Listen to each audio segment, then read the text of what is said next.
Idukki കൂട്ടാറിൽ police അതിക്രമത്തിൽ കമ്പമിട്ട CI ഷമീറിനെതിരെ പരാതി.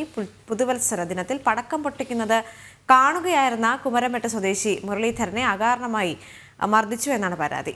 മർദ്ദനമേറ്റ് മുരളീധരന് പരിക്കേറ്റിരുന്നു. ചികിത്സയ്ക്കുള്ള പണം നൽകാമെന്ന് സിഐ പറഞ്ഞിരുന്നുവെങ്കിലും പിന്നീടത് പാലിച്ചില്ല എന്നും പരാതിയിൽ പറയുന്നുണ്ട്. സുബിൻ തോമസ് ചേരുന്നുണ്ട്. സുബിൻ, ഇത്തരത്തിൽ യാതൊരു കാരണവുമില്ലാതെ തന്നെ മർദ്ദിക്കുകയും അതുമൂലമുണ്ടായ പരിക്കിൽ ചികിത്സിക്കാനുള്ള പണം നൽകാമെന്ന് പറയുകയും പിന്നീട് പണം നൽകിയില്ല എന്നും പരാതി നൽകുന്നൊരു സാഹചര്യമുണ്ട്. നിലവിൽ അവിടെ നിന്ന് ലഭിക്കുന്ന ഏറ്റവും പുതിയ വിവരം എന്താണ്? ഇത്തരത്തിൽ ഈ ഒരു സംഭവം ഉണ്ടാകുന്നത് ഇടുക്കി കമ്പമെട്ട് ഈ ഷമീർ ഖാനാണ് ഈ മർദ്ദനം നടത്തിയത്. ഈ മർദ്ദനമേറ്റത് കുമരമെട്ട് സ്വദേശിയായിട്ടുള്ള ഒരു ഡ്രൈവറായിട്ടുള്ള മുരളീധരൻ എന്നയാളാണ്. ഈ ന്യൂ ഇയറിന്റെ അന്ന് രാത്രി തലേ ദിവസം രാത്രി ആഘോഷങ്ങൾ നടക്കുന്നുണ്ടായിരുന്നു കൂട്ടാറിൽ. ഈ സമയത്ത് ഈ മുരളീധരൻ ഏതാനും സുഹൃത്തുക്കളും ഈ സമീപത്ത് ഏതാനും യുവാക്കൾ പടക്കം പൊട്ടിക്കുന്നത് കണ്ടുകൊണ്ട് നിൽക്കുകയായിരുന്നു. ഈ സമയത്താണ് ഷമീർ ഖാൻ അവിടേക്ക് എത്തുന്നത്.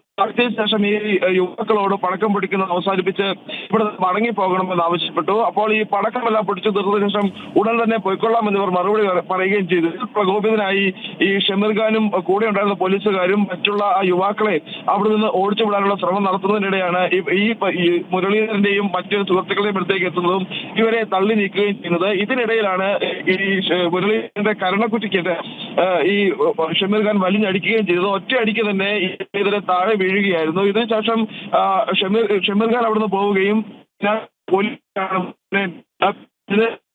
ഇതിനുശേഷം രാവിലെയോടുകൂടി മുരളീധരന്റെ പല്ല്, അതായത് മോണയ്ക്കും മനസ്സിലായ വേദനത്തിനെ തുടർന്നാണ് ആശുപത്രിയിൽ പോയത്. ഈ സമയത്ത് ഇവർ പോലീസിലെത്തി വീണ്ടും പരാതി നൽകുമെന്നടക്കമുള്ള കാര്യങ്ങൾ പറയുകയും ചെയ്തു. ഈ സമയത്താണ് ഷമീർ ഖാൻ ഒരു നിബന്ധന വച്ചത്. പ്രധാനമായും ഈ ഒത്തുതീർപ്പിലേക്ക് പോകാം, ഈ ആശുപത്രി ചിലവ് നൽകിക്കൊള്ളാമെന്നായിരുന്നു ആ ഉറപ്പ്. പക്ഷെ ആ ഉറപ്പ് പാലിക്കപ്പെട്ടില്ല. ഇതാണ് നിലവിൽ ഇപ്പോൾ ഇടുക്കി എസ് പിക്ക് മുരളീധരൻ പരാതി നൽകിയിട്ടുള്ളത്. CCTV ദൃശ്യങ്ങൾ ഉൾപ്പെടെ എടുത്ത് നൽകിക്കൊണ്ടാണ് ഈ ഒരു പരാതി. എന്തൊരു ഇടപെടൽ ഉണ്ടാകണമെന്നൊരു ആവശ്യം ഉണ്ടാകുന്നുണ്ട്. ഇത്തരത്തിൽ പോലീസിന്റെ ഭാഗത്ത് നിന്ന് സംസ്ഥാനത്ത് അതിക്രമം വർദ്ധിച്ചു വരുന്ന ഒരു സാഹചര്യമുണ്ട്. നമുക്കറിയാം, ഇന്നലെ പത്തനംതിട്ടയിൽ സമാനമായ രീതിയിലുള്ള ഒരു അക്രമം ഉണ്ടായിരുന്നു. അതിന് അതുല്യമായി തന്നെയാണ് കമ്പമെട്ടിലെ വാർത്തയും പുറത്തു വരുന്നത്.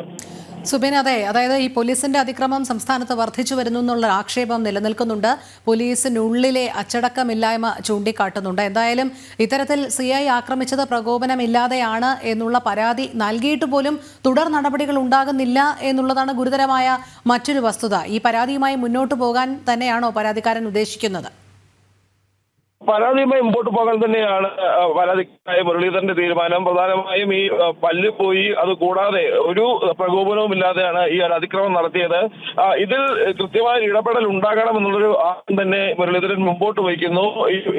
SP പരാതി നൽകിയിട്ടും നടപടി ഉണ്ടാകാത്തതിലൊരു പ്രതിഷേധമുണ്ട്. അതുകൊണ്ട് തന്നെ അടുത്ത ദിവസത്തിലേക്ക് മുഖ്യമന്ത്രിക്ക് ഉൾപ്പെടെ പരാതി നൽകാനുള്ള ഒരു തീരുമാനത്തിലേക്കാണ് ഇപ്പോൾ മുരളീധരൻ കടന്നിട്ടുള്ളത്. ശരി.